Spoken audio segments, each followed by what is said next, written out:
জুলাইয়ের নায়ক থেকে জাতির ঐক্যের মহানায়ক হলেন শরীফ ওসমান হাদী। প্রতিশ্রুতি অনুযায়ী ঠিকই নিজের জান দিলেন, কিন্তু জুলাই দেননি কাউকে। আধিপত্যবাদের বিরুদ্ধে সংগ্রাম করেই যে রাষ্ট্রের জন্ম হয়েছিল, ২৪-এর পরেও একই লড়াইয়ে জীবন উৎসর্গ করলেন এই বীর। কোটি মনে আধিপত্যবাদের বিরুদ্ধে যে আগুন ছড়িয়ে দিলেন, তা কি সত্যিকারের মুক্তি দেবে বাংলাদেশকে? এই বাস্তবতায় আজকের এখন প্রকাশ নাম দিয়েছি হাদীবাদ। সঙ্গে আছি মুজাহিদ সুবার, আমার সঙ্গে আছেন শরীফ ওসমান হাদীর বিশ্ববিদ্যালয়ের দুজন শিক্ষক, অধ্যাপক ডক্টর শামীম রেজা, গণযোগাযোগ ও সাংবাদিকতা বিভাগ, ঢাকা বিশ্ববিদ্যালয়, এবং আছেন অধ্যাপক মোহাম্মদ শরীফুল ইসলাম, রাষ্ট্রবিজ্ঞান বিভাগ, ঢাকা বিশ্ববিদ্যালয়। আপনাদের দুজনকে স্বাগত জানাচ্ছি আমাদের অনুষ্ঠানে। ধন্যবাদ। আমি শুরুতেই অধ্যাপক শরীফুল ইসলাম, আপনি যেহেতু শরীফ ওসমান হাদীর সরাসরি শিক্ষক, আপনার কাছে একটু জানতে চাই যে হাদীকে তো আমাদের আসলে সোয়া এক বছরে দেখা আর কি, একেবারে চোখের সামনে, মানে তার বক্তব্য, কবিতা, নানাভাবে তাকে আমরা দেখেছি। কিন্তু ওই যে প্রথম বর্ষ থেকে, মানে আমাদের দেখার আগে আপনি দেখেছেন, ওই দেখাটা একটু আমরা জনগণকে জানাতে চাই। হাদী আসলে হাদী হয়ে ওঠার আগে যে সময়টাতে যখন সে নিয়মিত ছাত্র ছিল, ক্লাসে তাকে যেমন দেখেছি, আসলে হাদী ট্র্যাডিশনাল চিন্তা করতে সে পছন্দ করতো না। এবং আমার মনে আছে যে ক্লাসে হাদীর যে প্রশ্ন, হাদীর যে পার্টিসিপেশন, এটা অনেকের মতো ছিল না। হাদী একটু বক্সের বাইরে যেয়ে চিন্তা করতে অভ্যস্ত ছিলেন এবং একটু প্রতিবাদী তখন থেকেই তাকে আমার মনে হয়েছে, একটু প্রতিবাদী, এবং সেটা নিছক লোক দেখানোর প্রতিবাদী না। আচ্ছা, যেটাকে অনেক ক্ষেত্রে স্টান্ট মনে হয় আমাদের, সেরকম একটুও না, বরং তার বিপরীত ছিল হাদী। হাদী সবসময় ক্লাসের প্রশ্নের মধ্যেও, ক্লাসের প্রশ্নের কেন জানি সে ফ্রেমের বাইরে চলে যেতে চাইতো বারবার, এবং তাকে আমি জোর করে আবার ফ্রেমের মধ্যে আনতে হতো। এই ব্যাপারটা কবি নজরুল ইসলামের মধ্যেও ছিল। এই ব্যাপারটা ওনাদের অনেক মহামানবের শিশুকালের মধ্যে, শৈশবকালে আমরা এই জিনিসটা দেখেছি যে তারা ফ্রেমে থাকতে চাইতেন না, এবং এই জন্য তারা রেজাল্ট ভালো করতেন না। হাদীর ক্ষেত্রেও তাই ঘটেছে। হাদী খুব ভালো রেজাল্ট করতে পারেননি, কিন্তু হাদী সম্ভবত এই জাতির শিক্ষক হবেন বলে তিনি বিশ্ববিদ্যালয়ের শিক্ষক হবার জন্য তিনি তার রেজাল্ট, সচরাচর আমরা যেটা দেখি ছাত্ররা যেভাবে রেজাল্ট তৈরি করতে চায়, এই মানসিকতা থেকে হাদী লেখাপড়া করেননি। কিন্তু যেই গুণগুলো আসলে তার তৈরি হলো, মানুষের সামনে উপস্থাপিত হলো, এটি কি আসলে সে বিশ্ববিদ্যালয়ে তিনি পেয়েছিলেন, নাকি আসলে তার আগের জীবন মাদ্রাসাতে যে পড়েছে, মানে কোন জায়গা থেকে এগুলো রপ্ত করলো, নাকি এগুলো আসলে জানেন? দেখেন, হাদী হয়ে ওঠাটা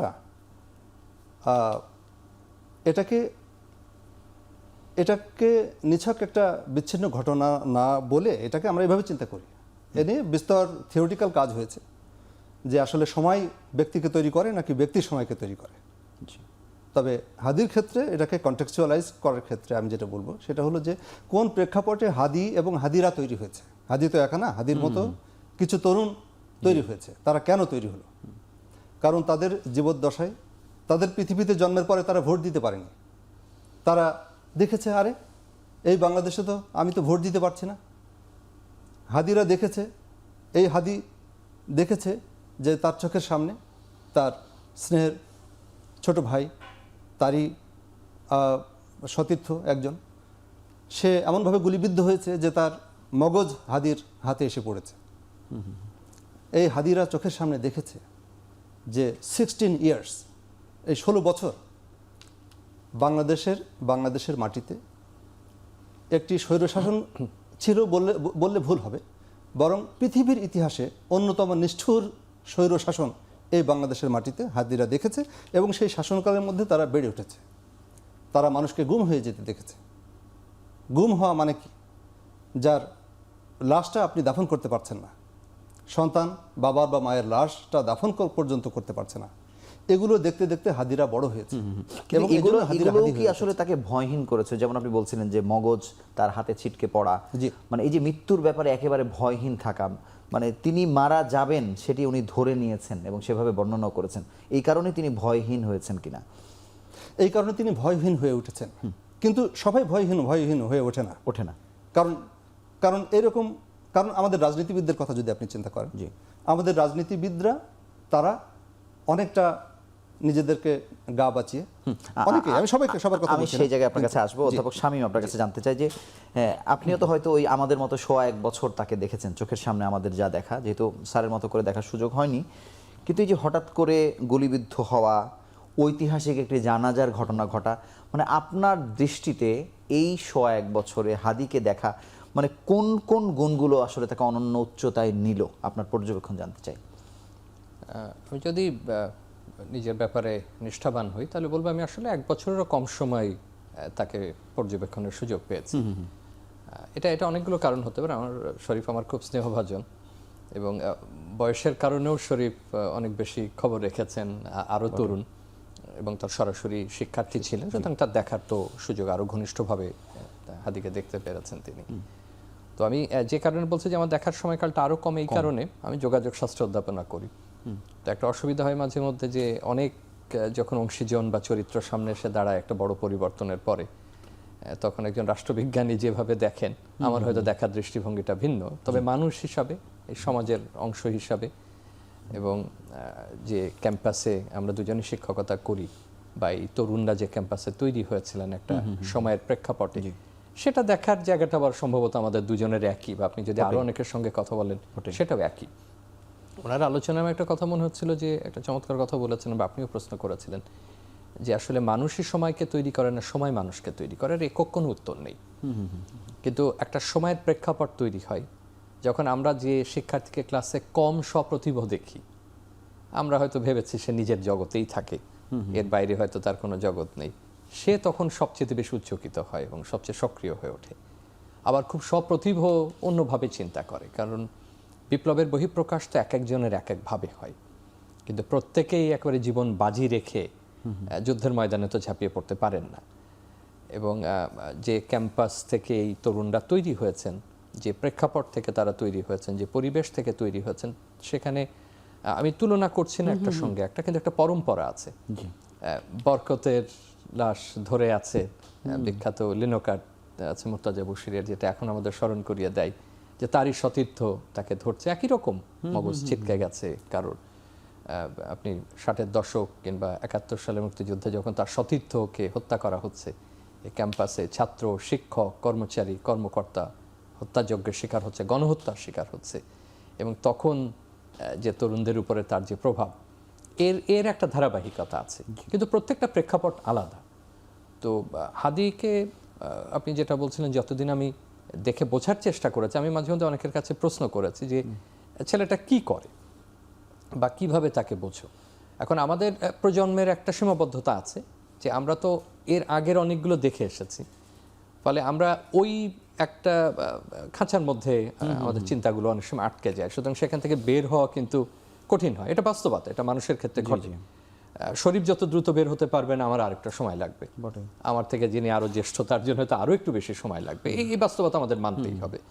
তো বোঝার চেষ্টা করছি যে তার নেটওয়ার্কে কারা কারা উনি যে সামাজিক মাধ্যমে অনেক বেশি যুক্ত ছিলেন। আমি তার বাইরের জগতের কথা তো শরীফ বলেছেন, সেটা আপনিও জানেন, প্রত্যেকে জানেন, পুনরাবৃত্তির প্রয়োজন নেই। আমি এক পর্যায়ে খেয়াল করলাম যে শুধু যারা জুলাই আন্দোলনে ছিলেন বা অভ্যুত্থানে ছিলেন তারাই কেবল না, তরুণ চাকরিজীবী, এটা চাকরি খুঁজছেন। আমি গত কয়েকদিন বারবার জিজ্ঞেস করছি যে আচ্ছা তোমার কি, তুমি তো রাস্তায় ছিলে না, চাকরি বাকরি করো না, আমার ভালো লাগে, কি দারুণ বলে। কে বলছেন অকুত ভয়, কে বলছেন সাংঘাতিক রকম লড়াকু বা সাহসী। আমরা তো এই তরুণদের তো দেখেছি, তরুণ মানে এরা তো আমাদের ছেলের সম্পর্কে প্রত্যেকেই বা সন্তান সম, তাদের তো আমরা ওই সময় দেখেছি ভূমিকা, কথা বলা মানে যেটি সবাই বলছে না। তার মধ্যেও যেমন আমরা গাড়িতে বসে আলাপ করছিলাম যে একটা অভ্যুত্থান বিপ্লবের অনেক চরিত্র তৈরি হয়, সম্মুখভাগে অনেকে থাকেন, তারা সবাই ভিজুয়ালি পরিচিত হন না। আপনি ভিজুয়াল মাধ্যমে আছেন, আপনি বুঝবেন। ক্যামেরার একটা পক্ষপাত আছে, যখন দেখবেন যে আর বিপ্লবের অভিব্যক্তি ভালো, ছবি ভালো আসে, এটা খুব রূঢ় সামনে চলে বক্তব্যটা সে সামনে চলে আসে, তাই না? আন্দোলনেও যার দৃশ্যমানতা আছে তাকে ক্যামেরা বেশি দেখে, মানে ক্যামেরা মানে আপনি আমি তাকে বেশি দেখায়। অতএব তিনি হয়তো আলোকচিত্রে কতটা আসছেন জানি না, বা ভিডিও চিত্রে কতটা আসছেন, আপনার আমার ছবিতে কতখানি আছে জানি না, কিন্তু যে কথাটা বলছিলাম যে তার যে প্রভাব, সেটা আমার কাছে মনে হচ্ছে বহুদূর বিস্তৃত, বহুদূর বিস্তৃত। এবং সেটা শুধুমাত্র একটা চটকদার কিছু তৈরি করা সামাজিক মাধ্যমে ডিপ রুটেড। এরকম না, এটা একটা।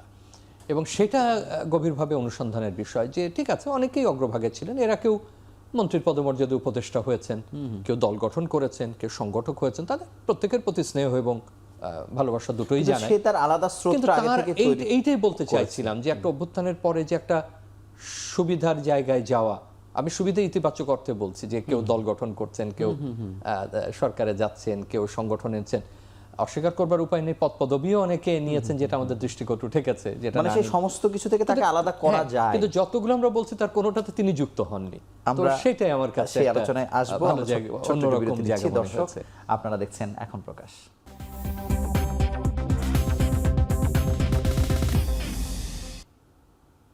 ফিরে এলাম বিরতির পর, আপনারা দেখছেন এখন প্রকাশ। অধ্যাপক শামীম, আপনার কাছে একটু জানতে চাইবো যে অনেক সাধারণ মানুষের তুলনা করার চেষ্টা করছে যে কার জানাজায় বেশি মানুষ হয়েছিল, যদিও এটি খুব প্রাসঙ্গিক বিষয় নয়। তবে প্রেসিডেন্ট জিয়াউর রহমান মানে যেই প্রোফাইলের মানুষ ছিলেন, আর শরীফ ওসমান হাদি খুব কম সময়, মানে হাতে গোনা 10-15 জন মানুষ নিয়ে ঘোরাফেরা করতো। তারপরেও এইরকম মানুষের সাড়া, একটি ঐতিহাসিক জানাজা যেটিকে আসলে বলা হচ্ছে, মানে এটির কি কারণ আপনি দেখেন? এবং একই সঙ্গে এই যে ঢেউ, প্রতিবাদ বা বিক্ষোভ, এই ঢেউটি কতটা সুদূর প্রসারী হতে পারে, এটার প্রভাব কি আসলে?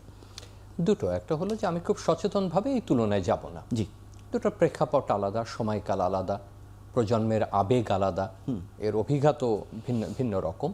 কিন্তু যেটা আজকে আপনি যে প্রসঙ্গ তুললেন, আমার কাছে সবচেয়ে বড় দেখবার বা পর্যবেক্ষণের জায়গাটা হলো মানুষের অন্তর্ভুক্তি, মানুষের যে এনগেজমেন্ট এবং মানুষের যে স্বতঃস্ফূর্ততা, যে যেখানে যে কোনো অপমৃত্যুই আমাদের অপরাধী করে। এবং একজন তরুণ, আমি খোলাখুলি বলি, তার সব কথা যে আমি সবসময় বুঝতে পেরেছি একজন জ্যেষ্ঠ নাগরিক হিসাবে, তা কিন্তু না, আমি অকপটেই স্বীকার করছি। এটা আগেই বলছি, একটা ব্যবধান থাকে। যে ভাষায় তিনি কথা বলছেন হয়তো আমার অভিব্যক্তিটা ওরকম না, আবার তার সব অভিব্যক্তি যে আমার খুব স্বতঃস্ফূর্তভাবে পছন্দ হয়েছে তা না, তার কারণ আমি হয়তো একটা পুরনো রীতিতে একটা মধ্য প্রজন্মের মানুষ হিসাবে একভাবে অভ্যস্ত। এই তারুণ্যের প্রকাশ সময় তো পাল্টেছে, তাই না? বাংলাদেশের বয়স 55 বছর, আমি যদি ঠিক আমার প্রজন্মের মতো করে আচরণ, ক্ষোভের বহিঃপ্রকাশ, অনুভূতির বহিঃপ্রকাশকে একরকম মনে করি, কাজ করবে না। কিন্তু এমনকি আমি এটাও একেবারে ক্ষমা প্রার্থনা করেও বলবো যে তার সব মতের সঙ্গেও যে আমি একমত হতে পেরেছি তা না, মানে এটা তো শোনা। কিন্তু তার বয়সী যারা বা যারা আরো তরুণ, তাদের উপরে তার যে প্রভাব, সেটা নিঃসন্দেহে আমাদের গভীর মনোযোগ শুধু না, আমাদের অনেকদিন পর্যন্ত সেটা আলোচনা করতে হবে। এবং আপনি যে জানাজার প্রসঙ্গ বলছেন, আমি একেবারেই তুলনায় না গিয়ে বলবো যে এই যে স্বতঃস্ফূর্তভাবে মানুষ এসেছে, আমি সারাদিন অনেকের সঙ্গে আলাপ করছি, গাড়িতে, রিক্সায়, যাকে পাচ্ছি, যাচ্ছা উনি যে একটা ওনার যে ইনকিলাব মঞ্চ ছিল, যে প্ল্যাটফর্ম বা রাজনৈতিক যেভাবেই দেখি, সেটা ব্যাপ্তি খুব বড় বলে আমার কাছে মনে হয়নি। কিন্তু এই লক্ষ লক্ষ মানুষ তো এমন না যে সবাই তারা একটা ফর্ম পূরণ করে তার মঞ্চের সদস্য হয়েছিলেন। এই যে মানুষের যে অনুভূতি, মানুষের যে ভালোবাসা, এবং একজন তরুণ এরকম নৃশংসভাবে হত্যাকাণ্ডের শিকার হবেন, এটা যে না মেনে নেওয়ার যে প্রতিবাদ, যে এটা তো এটা লাখের সম্পত্তির মধ্যে কি আমরা আছি নাকি, মানে এটা মগের মূল্য। যে আমি তার কারোর সঙ্গে দ্বিমত পোষণ করতে পারি, তার বক্তব্যের সঙ্গে একমত না হতে পারি, তার কার্যক্রমের সঙ্গে আমি যুক্ত না হতে পারি, কিন্তু তার একটা প্রভাব আছে, তার একটা বিশ্বাস আছে, তার একটা বহিঃপ্রকাশ আছে, এবং সেই বহিঃপ্রকাশের কারণে বা অবস্থানের কারণে আমি তাকে গুপ্ত হত্যা করব বা তাকে টার্গেট কিলিং এর শিকার হতে হবে, এটার প্রভাবটা কতদিন থাকতে পারে? আমি যেভাবে দেখছি, দেখুন একটা কথা আগে শেষের কথাটা আগে বলি, তার এই মৃত্যুকে উপজীব্য করে যে সহিংসতা ছড়ানো হয়েছে, আমি মনে করি এটা তার প্রতি অসম্মান। এই মৃত্যু এবং তার যে ইতিবাচক প্রভাব তরুণদের উপর, কিছুটা হলেও তার সঙ্গে নিশ্চয়ই গণমাধ্যম ধ্বংসের কোনো সম্পর্ক নেই, তার জন্য কোনো নেতার বাড়ি জ্বালানোর কোনো সম্পর্ক নেই, তার সঙ্গে উদীচীর কার্যালয়ে হামলার সম্পর্ক আমি দেখি না, তার সঙ্গে আমাদের ছায়ানটের ভাঙচুরের সম্পর্ক দেখি না। তার যে প্রভাব, সেটা হলো যে মানুষের সঙ্গে যুক্ততা, সময়কে ধারণ করতে পারা, আমরা যে অভিব্যক্তিগুলোকে লুকিয়ে রাখি সেগুলো হাদি বলতে পেরেছেন। এবং আমার কাছে মনে হচ্ছে তার প্রভাব শুধু তরুণ না, তরুণের বাইরে। আমি এক কথাই ছেড়ে দেবো এটা বলে যে আধিপত্যের একটা কথা বলছিলেন, আমি যে কথাটা এরকম বলি যে অযাচিত প্রভাব, যে প্রভাব আমরা প্রত্যাশা করি না, এবং আমাদের যে স্বকীয়তা, আমাদের যে স্বাধীনতা, সেই কথাটা আমরা জোর গলায় বলতে পারি না। আমার রাজনৈতিক সীমাবদ্ধতা আছে, মানুষ হিসাবে আমার অর্থনৈতিক সীমাবদ্ধতা আছে, আমার পারিবারিক সীমাবদ্ধতা আছে, আমার চালচলনের সীমাবদ্ধতা আছে, আমার সামাজিকীকরণের সীমাবদ্ধতা আছে, আমার বয়সের সীমাবদ্ধতা আছে, আমি বলতে পারি না, সেটা তিনি বলতে পেরেছেন। সেটা আমি মনে করি বড় প্রভাব। আমি আসবো অধ্যাপক শরীফুল ইসলামের যে আধিপত্যবাদের যে বিষয়টি, বাংলাদেশের জন্ম তো আসলে সেই কারণেই। এই 54 বছর পর এসে একই ঘটনা অন্য হাদির মাধ্যমে হয়তো ঘটেছে এবং এর ভেতরেও নাম না জানা অসংখ্য মানুষের মৃত্যুর শিকার হতে হয়েছে। মানে এটি কি চলতেই থাকবে কিনা, মানে হাদিরা ব্যর্থ হবে কিনা? জি, তার আগে আমি একটু শামীম ভাইয়ের যে মন্তব্য তার প্রেক্ষিতে আমি দু একটা কথা বলতে চাই। শামীম ভাই বলেছেন উনি তুলনায় না যাওয়াটা সমীচীন মনে করেছেন। আমি একটু তুলনায় যাব। জি, সেটা হলো যে কেন জিয়াউর রহমানের কথা আপনি বলেছেন, আপনি আমাদের জাতীয় কবি কাজী নজরুল ইসলামের কথা বলেছেন, যে আপনার মনে হয়েছে যে সেই সময় এত মানুষ তাদের জানাজায় অংশগ্রহণ করেছিল। হাদি তো তেমন বড় তাদের মাপের বা তাদের যে কৃতিত্ব অতটা অর্জন করতে পারেননি, তাহলে হাদির ক্ষেত্রে কেন এমনটা হলো? এটা আসলে এটা অবশ্যই আলোচনার দাবি রাখে। আমার কাছে মনে হয়েছে কি যে এক্ষেত্রে যে দুইটা ব্যক্তির নাম বললেন, শহীদ প্রেসিডেন্ট জিয়াউর রহমান এবং আমাদের জাতীয় কবি কাজী নজরুল ইসলাম, তাদের সাথে হাদির একটা মৌলিক একটা সাদৃশ্যের জায়গা আছে। সেটা হলো যে এরা কিন্তু সবাই আমাদের যে সামাজিক মনস্তত্ত্বে যে হিপোক্রেসি, যেটাকে আমরা ইংলিশে বলি, সেটার বিপরীতে তারা নিজেদেরকে এক একটা আইকন করে তুলতে পেরেছিলেন। জিয়াউর রহমান একজন রাজনীতিবিদ ছিলেন। রাজনীতিবিদ হিসেবে তার সীমাবদ্ধতা থাকতে পারে, তার গুণ থাকতে পারে, কিন্তু সব কিছুর ঊর্ধ্বে তিনি চেষ্টা করেছিলেন। মানুষ কিন্তু বুঝতে পেরেছিল যে শহীদ প্রেসিডেন্ট জিয়াউর রহমান যেটা বলেন সেটা তিনি মিন করেন। তার হৃদয় কিন্তু তার মুখের থেকে ডিফারেন্ট ছিল না। এবং এই জায়গাটার আমাদের দেশের প্রেক্ষাপটে এইরকম মানুষ একটু বিরলই বটে। আমাদের সোসাইটিতে এই একটা সীমাবদ্ধতা রয়ে গেছে। এবং কাজী নজরুল ইসলামও যে কারণে বিখ্যাত, যে বিদ্রোহী চরিত্রের কারণে, সেটিও আসলে মানে ধারণ করতে পেরেছিল। ও ভাই, কাজী নজরুল ইসলামও জি, একই কারণে। কারণ কাজী নজরুল ইসলাম একজন নগ্নপদ মানুষ, পরবর্তী বেলা কি খাবেন তার কথা সেটা তিনি নিজেও জানেন না। এক কাপ চা খেয়ে একটু পান খেয়ে তিনি দিনের পর দিন কয়েকটা দিন কাটিয়ে দিচ্ছেন। সেই কাজী নজরুল ইসলাম কিন্তু ব্রিটিশ সাম্রাজ্যের বিরুদ্ধে ব্রিটিশ সাম্রাজ্যের ভিত কাঁপিয়ে দিয়েছিলেন। শহীদ প্রেসিডেন্ট জিয়াউর রহমান যখন আসলেন, তিনি যত আগ্রাসী শক্তি বাংলাদেশের চারিদিকে, যারা বাংলাদেশের দিকে আঙুল তুলে কথা বলতে চায়, তিনি তাদেরকে এমনভাবে আন্ডারমাইন করেছেন, এমনভাবে তাদেরকে অপ্রাসঙ্গিক করে দিয়েছেন যে তারা ভয় পেয়েছে। হাদির ক্ষেত্রেও সেই ব্যাপারটাই ঘটেছে। এবং এর সঙ্গে একটুখানি যুক্ত করব যে তারা কিন্তু, এবং এই তিন ব্যক্তির মধ্যে আরেকটা সাদৃশ্যের জায়গা আছে, তারা প্রত্যেকে স্পিরিচুয়ালি অনেক বেশি, অর্থাৎ যেটাকে বলবো যে আধ্যাত্মিকভাবে, অর্থাৎ স্পিরিচুয়াল দিক দিয়েও তারা অনেক রিচ। স্যার, আপনাকে অসংখ্য ধন্যবাদ। আমরা ছোট্ট একটু যদি স্যার আমি বিরতি নিয়ে ফিরছি। দর্শক, আপনারা দেখছেন এখন প্রকাশ।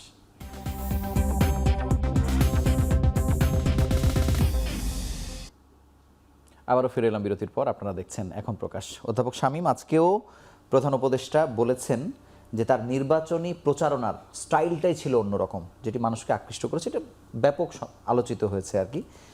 কিন্তু তার যে ধরন, সেটি কি বাংলাদেশের কোনো রাজনীতিবিদ, তারাও তো আসলে প্রশংসা করছেন, কিন্তু তারাও কি নেবেন? সামনে তো নির্বাচন, তার মতো করে কি আসলে এইভাবে তারা মাঠে যাবে? আপনি কি মনে করেন? আমার হতাশার উত্তর হলো সম্ভবত যাবেন না। আমাদের বাস্তবতাটা এরকম। আমরা যে আগে আলোচনা করছিলাম যে হাদির লেগাসিটা কি, তার লেগাসিটা এইভাবে দেখি যে শরীফ বর্ণনা করেছেন যে বিভিন্ন জানাজায় মানুষের অংশগ্রহণ বা মৃত্যুর পরে শ্রদ্ধা জানানোর। আমাদের আপনি যদি ভিজুয়ালি দেখেন, যখন শেরে বাংলা মারা যান তখন তো ঢাকা শহরের লোক সংখ্যা বেশি না। আজকের যে সোহরাওয়ার্দী উদ্যানের এই যে প্রান্তগুলো এখন তো চেনা যায় না, বিপুল মানুষের উপস্থিতি আছে। যদি এই ছবি দেখার সুযোগ হয় আপনাদের, কখনো দেখবেন আর্কাইভে, এটাও একেবারে অবাক হবার মতো। তো তার মানে এটা এক একটা সময়ের প্রেক্ষাপটে, এবং শরীফ চমৎকার বিশ্লেষণ করেছেন ব্যক্তি, তার অভিজ্ঞতা সব মিলে। কিন্তু যে বার্তাটা এটা দিল সেটা হলো যে আমাদের যে অনৈক্য, সে অনৈক্যের মধ্যে এই তরুণ একটা ঐক্যের বার্তা এনে দিলেন, কিন্তু তার জীবনের বিনিময়, একটা নৃশংসতার একটা এটা এটা এটা ভাষারও বাইরে অনেক বিশেষণ প্রয়োগ করে এটা বোঝা যায়, মানে যে আমার কারোর সঙ্গে মতে না মিলতে পারে, বাক্যে না মিলতে পারে, ভাব প্রকাশে না মিলতে পারে, কিন্তু একই মানে নিষ্ঠুরতা, যেটা একটা কল্পনারও বাইরে। অতএব তার এই রাজনৈতিক মঞ্চ কত বড়, এর বাইরে গিয়ে সম্ভবত সারল্য এবং তার এই যে অভিনব পন্থা, এটা একটা চিন্তাই করা যায় না এই যুগে, যেখানে আমরা বারবার বলছি যে ভাই সাধারণ একটা মানুষ কোনোদিন এমপি হিসেবে টিকিট পাবে, সেটাই তো এই দেশে কল্পনা করা যেত না। ভবিষ্যৎ রাজনীতির কি হবে, যেখানে আগেই আপনার উত্তরটি আমি না বললাম। তবে একটা একটা বার্তা গেছে, সেই বার্তা এইটাই যে আপনি স্বতঃস্ফূর্ততা আসলে জোর করে করা যায় না, এটা উপর থেকে চাপিয়ে দিয়ে কোন রকম কারিগরি বা প্রযুক্তি দিয়ে এটা করা যায় না। অতএব এই স্বতঃস্ফূর্ততা এবং সারল্যটা একটা বড়, কিন্তু দুর্ভাগ্যজনক যেটা প্রধান উপদেষ্টা বলেছেন যে কতজন এটা গ্রহণ করবেন, সম্ভবত গ্রহণ তারা করবেন না, সম্ভবত করবেন না। কিন্তু আমি মনে করি যে এই সময়কালটা মনে থাকবে। আমি একটু খুব দ্রুত উত্তর দিয়ে, কবি নজরুল নির্বাচন করেছিলেন, জি জি, স্বাভাবিক ভোট পাননি, কেউ কেউ তার পক্ষে করেছিলেন। তো ওনার একটা বিখ্যাত উক্তি আছে যে কবি নজরুল হেরে গেলে কার ক্ষতি। তো ওইটাই বলতে হবে যে কার ক্ষতি, সে প্রশ্নের উত্তর হয়তো পাওয়ার জন্য বহু দর্শক অপেক্ষা করছে। আমার কাছে শুধু জানতে চাই যে দেখেন যে এই মানে তার মৃত্যু এবং বুলেট বিদ্ধ হওয়ার পরে সবথেকে প্রতিবাদে সবথেকে বেশি আলোচিত বিষয়, আওয়ামী ফ্যাসিস্টের চেয়েও বেশি আলোচনা এসেছে আধিপত্যবাদ, এই শব্দটি নিয়ে সবথেকে বেশি উচ্চারিত হয়েছে। কিন্তু আপনি কি মনে করেন যে আসলে বাংলাদেশের রাজনীতিতে এই আধিপত্যবাদের বিরুদ্ধে যারা থাকবে না, তাদেরকে আগামীতে এই তরুণরা নেবে না, এটাকে আপনি মনে করেন কিনা? যারা আধিপত্যবাদের বিরুদ্ধে মানে থাকবে না, যে রাজনৈতিক দল বা যারা থাকবে না, তাদেরকেও কি আসলে মানুষ বর্জন করবে কিনা? আপনাকে আসলে আজকে বিকালে হাদিকে কবরে রেখে এসে কথা বলা আমার জন্য একটু কঠিন। জি, এবং আপনি বলতেই পারেন যে হয়তো বা হাদির প্রতি আমি নির্মোহ মূল্যায়ন করতে পারছি কিনা। তবে সব কিছু ছাড়িয়ে আমি বলবো যে নিশ্চয়ই আপনি এটা নির্মোহ বলবেন যে হাদি এবং হাদির যে এই যে যাদেরকে জেনজি বলছি আমরা, যারা জুলাই বিপ্লব ঘটিয়েছে, জি, তারা একটি দিক থেকে আগের প্রজন্ম থেকে আলাদা। সেটা হলো দুইটা দিক বলবো আমি। একটা হচ্ছে আগের প্রজন্ম, অর্থাৎ মুক্তিযুদ্ধ পরবর্তী যে প্রজন্ম বা স্বাধীনতা যুদ্ধ পরবর্তী যে প্রজন্ম, সেখানে একটা প্রতারণা ছিল, একটা রাজনৈতিক কালচার, জি, রাজনৈতিক সংস্কৃতির অংশ প্রতারণা। একজন রাজনীতিবিদ প্রতারক হবেন, এটা মানুষ এভাবেই ধরে নিয়েছিল। সেই প্রতারকের কাছ থেকে মানুষ কতটুকু আদায় করে নেবেন, তার জন্য তার কৌশল করতে হতো অনেক ধরনের। কিন্তু হাদিরা এসে এই প্রতারণার যে কালচার, এটাকে তারা অস্বীকার করেছে। এবং কারণ তারা ইনফরমেশন রেভলিউশনের যুগে জন্মগ্রহণ করা একটা জেনারেশন। তারা হাতের কাছে গুগল পেয়ে তারা বড় হয়েছে। তারা দিনের আলোতে, সূর্যের আলোতে তারা। আমি যে উত্তরটা জানতে চাচ্ছি যে তারা এই জনগণ তাদেরকে বর্জন করবে কিনা, আপনি কি মনে করেন, যদি আধিপত্যবাদের বিরুদ্ধে কেউ না থাকে শক্তভাবে? আধিপত্যবাদের বিরুদ্ধে না থাকলে জনগণ তাদেরকে বর্জন করবে। জনগণ যে তাদেরকে বর্জন করবে, হাদির জানাজায় এত মানুষ হওয়া সেটাই প্রমাণ করে। তার মানে রাজনীতিবিদদের মধ্যে অনেকেই হয়তো ঘুমাচ্ছে, কিন্তু মানুষ জেগে আছে। মানুষ যে জেগে আছে, হাদির জানাজায় এত সংখ্যক মানুষ হওয়া সেটাই প্রমাণ করে। আধিপত্যবাদের বিরুদ্ধেই তারা শুধুমাত্র জানাজাতে এসেছে ব্যাপারটা এমন না, তারা আধিপত্যবাদের বিরুদ্ধে তাদের সংহতি জানাতে এসেছে, তারা প্রতারণার বিরুদ্ধে তাদের অবস্থান জানাতে এসেছে। ধন্যবাদ। আমরা আর একটি ছোট বিরতি নিচ্ছি। দর্শক, আপনারা দেখছেন এখন প্রকাশ।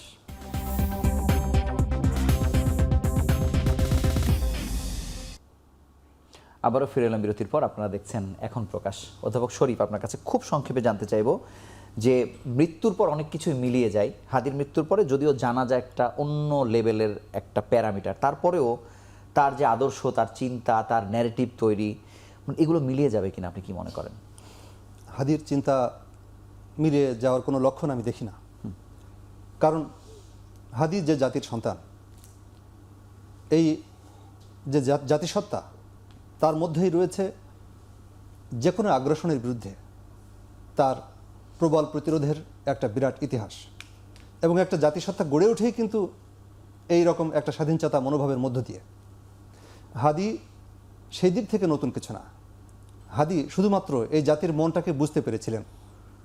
এই জাতির মনটাকে বুঝতে পেরে সেটাকেই তিনি পৃথিবীর সামনে নিয়ে এসেছিলেন, বাংলাদেশের তো বটেই, বিশ্বের সামনে নিয়ে এসেছিলেন অপ্রতিরোধ্য দৃঢ়তায়, যেটাকে আমরা ইনভিনসিবল বলি। সেভাবে হাদি এটাকে সামনে নিয়ে এসেছিলেন।